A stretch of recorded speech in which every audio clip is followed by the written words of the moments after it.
This would be a strong contender. So not only I saw buildings from angles or with a very narrowed down focus that I've never done it before, but I was also existing on several time planes.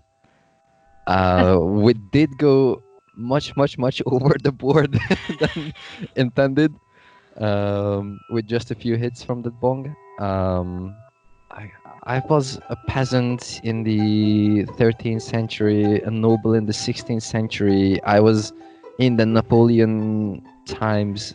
I was a tank commander in the Second World War, and we were walking the same path, and we saw a very different Maastricht, and yet all of the six people had my eye, and they had their own narratives to what's happening around that. And that was a bit creepy, but it was a very uplifting experience.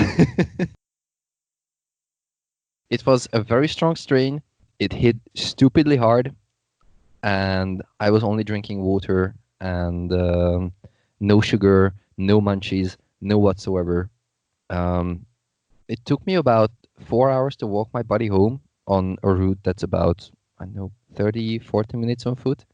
Then I had to walk back to the coffee shop to my bike, bike home, and then at home, I was still so fucked up that I just kept listening to music because I was afraid to go to sleep.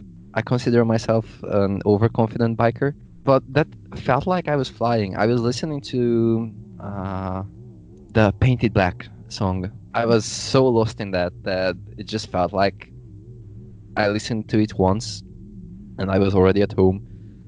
And with even my fastest biking speed, it would have taken me 5 repetitions to get through it, but I was just so lost in the song that I didn't care. And then I got home and I started DJing myself the experience, and then I had a better control over how it flowed. But it was a massive internal flights throughout the events of my life, seeing them from a different angle, um, reliving parts of them, seeing it from the other participants' eyes.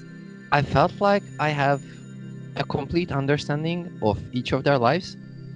They were all men in different phases of their lives, from young child to someone in their mid 40s, and I understood their motivation, why they are in there, but the thing that they all shared was the appreciation of seeing how the very curvy street around the Friedhof turns on to the Red Tower and how it looks like. Because that just dominates the view from that point so hard that you cannot unsee that building. The nobleman was on a horse with his cape and everything, a sword hanging on the side, and then he had a very religious appreciation towards the building. Um, the German trooper in his small Panzer was scared shitless that he would be ambushed from the side by partisans, but even when he saw it through the hatch of his tank, he could not admire the view of that building and how ancient it looked through his eyes.